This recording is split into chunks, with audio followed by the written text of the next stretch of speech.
Hi, நாங்கள் அப்பச்சிமாரமடம் டெம்பிளுக்கு வந்திருக்கோம். இந்த டெம்பிள் வந்து புளிய மரம் தாங்க ஸ்தல விருட்சமாக இருக்குது. கீழே வந்து விநாயகர் இவங்கெல்லாம் இருக்காங்க. ராகு கேது சிலைகள் இருக்குது. நிறைய மணி தொட்டில் இதெல்லாம் கட்டி வச்சுருக்குறாங்க. கோயில் வந்து புளிய மரம் தான் ஸ்தல விருட்சம். இங்கே இதுதான் ஃபேமஸ்ஸு. அதுக்கப்புறம் வந்து பக்கத்தில் உச்சிமார் சாமின்னு ஒரு சாமி இருக்குது. கீழே கருப்பு சாமின்னு நினைக்கிறேன்.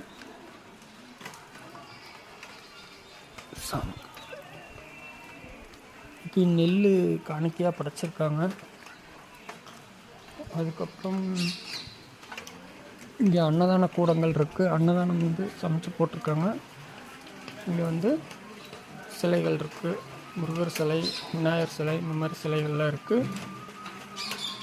தீபம் எரிஞ்சுக்கிட்டு இருக்கு. நெல் வந்து சாமிக்கு படைச்சிருக்கிறாங்க. இதுதான் மெயின் இங்கே.